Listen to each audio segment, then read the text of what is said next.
پھر تبارک و تعالیٰ ارشاد فرماتا ہے کہ بندہ میرے عزت کی قسم، میرے جلال کی قسم، میرے بلندی کی قسم، جو بندہ چلاتے ہوئے، جو بندہ عید کی نماز کے لیے گھر سے باہر نکلا ہے، جو بندہ عید الفطر کی نماز ادا کرنے کے لیے عیدگاہ اور مسجدوں میں جاتے ہیں اور وہ نماز پڑھتے ہیں، تو یقیناً رب کی رحمت اس کی خطاؤں کو معاف فرما دیتا ہے، یعنی گناہوں کو نیکیوں میں بدل دیتا ہے۔ پیارے آقا صلی اللہ علیہ وسلم ارشاد فرماتے ہیں کہ میرے چاہنے والوں، میرے امتیوں، میرے امتی اس حال میں عیدگاہ سے لوٹتے ہیں کہ اللہ تبارک و تعالیٰ ان کی مغفرت کر دیتا ہوگا۔ تو عزیزان ملت اسلامی، آج کا دن مغفرت کا دن ہے، آج کا دن گناہوں سے بچنے کا دن ہے، لیکن کچھ لوگ ایسے ہیں، کچھ نوجوان ایسے ہیں کہ آج کے دن بھی گناہوں سے باز نہیں آتے۔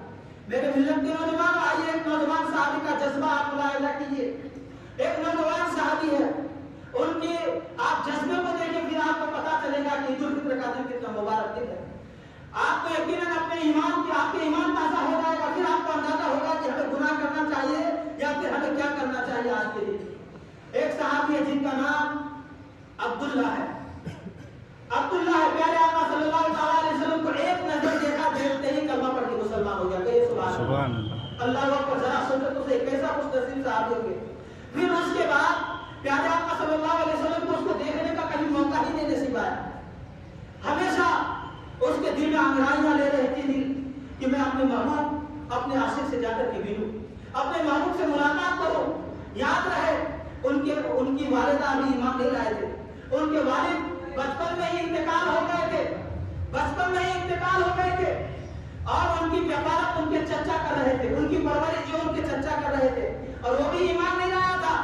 جب انہوں نے اسلام قبول کیا تو اس کے چچا اس کو خود مارنے لگے، خود مارنے لگے، یہاں تک کہ جب وہ تھک جاتے تو چھوڑ دیتا تھا، پھر مارتے، پھر تھک جاتے پھر چھوڑ دیتا تھا۔ عزیزان ملت اسلام میں اس طریقے سے سلسلہ چلتا رہا، اس طریقے سے سلسلہ چلتا رہا، جاری رہا۔ اب وہ روزانہ اپنی ماں کے پاس آتا اور کہتا امی جان آپ مجھے اجازت دیجیے کہ میں اپنے محبوب سے جا کر کے ملوں، میں ان کے بغیر نہیں رہ سکتا۔ اس کی ماں بولتی بیٹا میں تو اجازت دیتا ہوں، لیکن جا تمہاری کفالت تمہارے چچا نے کی، ایک بار اسے بھی جا کر کے اجازت دے لے۔ جب وہ اپنے چچا کے پاس جاتے ہیں تو ان کے چچا جب چچا سے اجازت چاہتے ہیں تو ان کے چچا کہتے ٹھیک ہے جب تم کو جانے کی اجازت ہے، لیکن 3 شرط ہے۔ وہ تو پہلے سے ہی پیارے آقا سے جو ہے تو حسد رکھتا تھا، بھلا اور کیسے اجازت دے سکتا ہے جانے کی؟ کہنے لگا کہ بھتیجا اجازت ہے، 3 شرط ہے۔ بولے بول کیا پہلی شرط کیا؟ کہنے لگا کہ دیکھ یہ جو حویلی، یہ جو چھت ہے نا، دوبارہ اس چھت کے اندر تم داخل مت ہونا، جانا ہے ہمیشہ کے چلا جا، تمہارا یہاں آج سے کوئی رشتہ نہیں، کوئی سرکار نہیں، دوبارہ یہ واپس مت آنا۔ اب وہ تیار ہو جاتا، کہتا ٹھیک ہے میں گھر میں دوبارہ واپس نہیں آؤں گا۔ میرے ملت کے نوجوان اور عشق دیکھیے اندر، آج ہمارے اندر کیا عشق ہے، اس نوجوان صحابی کو دیکھیے کیسا عشق ہے، گھر کو چھوڑ رہا ہے، وہ کہنے لگا ٹھیک ہے میں واپس نہیں آؤں گا۔ اب ان کے چچا کہنے لگے دوسری شرط یہ ہے کہ جو تمہارے پاس پیسے ہیں وہ پیسے بھی مجھے دو، کیونکہ میرا ہی کمایا ہوا پیسہ تمہارے پاس ہے۔ وہ کہتا ٹھیک ہے پیسے بھی لے لے۔ ان کا چچا سوچتا ہے کہ اگر میں اس طرح سے کروں گا تو مدینہ شریف یہاں سے کافی دور ہے، راستے کے خرچ نہیں ہوں گے تو یہ نہیں جانا چاہے گا، یہ اپنے سفر کو رد کر دے گا۔ وہ پیسے بھی نکال کر کے دے دیتا ہے، کہتا ٹھیک ہے پیسے بھی لے لے لیکن مجھے اجازت دے دے۔ میرے ملت کے نوجوانوں وہ پیسے بھی دے دیتا ہے۔ اب وہ تیسری شرط یہ کہتا ہے کہ دیکھیے تمہارے بغل میں کپڑے ہیں، یہ کپڑے نہیں اتار دیں گے، کپڑے بھی ہمارے ہیں۔ اس میں بھی تیار ہو جاتا ہے، کپڑے اتار کے دے دیا، شرط کو اپنے ہاتھ سے چھپایا، اپنی ماں کے پاس آیا، کہنے لگا امی جان مجھے کچھ کپڑا دے دے تاکہ میں اپنی شرم کو اپنے بدن کو ڈھک سکوں۔ ماں نے کہا بیٹا دیکھ میرے پاس جو بھی ہے سب تمہارے چچا کا دیا ہوا ہے، میں کیسے دے سکتی؟